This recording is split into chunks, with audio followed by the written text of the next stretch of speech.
காலை நேர பிரதான செய்திகள். செய்திகளின் ஊடாக நர்மதா சிறில் முதலில் தலைப்பு செய்திகள். மாற்றுத்திறனாளிகளுக்கு சிறப்பு அடையாள அட்டைகள். உணவு வலையமைப்பு தொடர்பில் அரசாங்கத்தின் உத்தரவு. அமெரிக்க உயர்மட்ட தூதுவர்களை புறக்கணித்த ஈரான் மீண்டும் உச்சமடையும் பதட்டம்.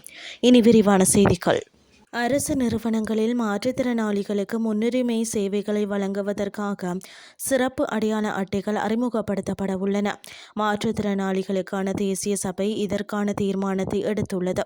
கிராமிய அபிவிருத்தி, சமூக பாதுகாப்பு மற்றும் சமூக அபிவிருத்தி அமைச்சர் உபாலி பன்னில தலைமையில் இடம்பெற்ற நிகழ்வில் இந்த தீர்மானம் எடுக்கப்பட்டுள்ளது. இதேவேளை மாற்றுத்திறனாளிகளை விളിக்கும் போது பயன்படுத்தப்பட வேண்டிய சொற்களஞ்சியத்தை உத்தியோகபூர்வ மொழிகள் திணைக்களத்துடன் இணைந்து வெளியிடவும் தீர்மானம் எடுக்கப்பட்டுள்ளது.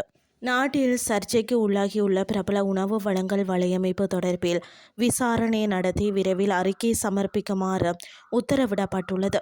ஜூலை 7ஆம் தேதிக்குள் இதனை சமர்ப்பிக்குமாறு தொழில் பிரதியமைச்சர் மஹிந்த ஜெயசிங்க தொழில் திணைக்களத்திற்கு உத்தரவிட்டுள்ளார்.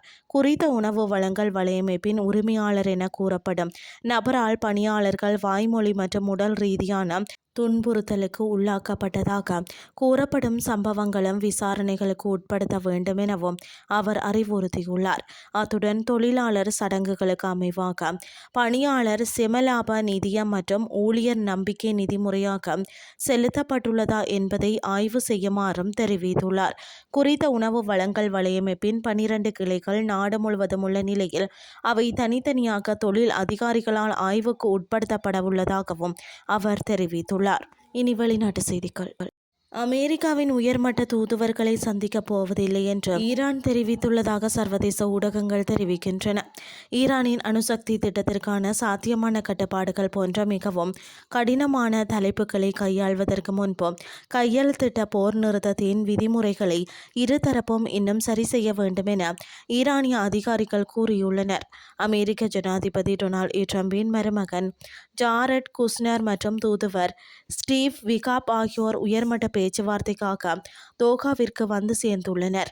எனினும் அவர்கள் ஈரானியர்களை நேரடியாக சந்திப்பதற்கு பதிலாக மத்தியஸ்தர்களையே சந்திப்பார்கள் என்றும் ஈரானும் அதனை நடத்தும் கத்தாரும் முன்னதாக தெரிவித்திருந்தன.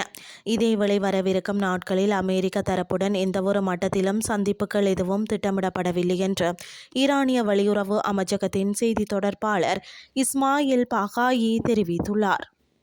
இத்துடன் செய்திகள் யாவும் நிறைவடைகின்றது. அடுத்த இரவு 8:30 எதிர்பாருங்கள். நன்றி.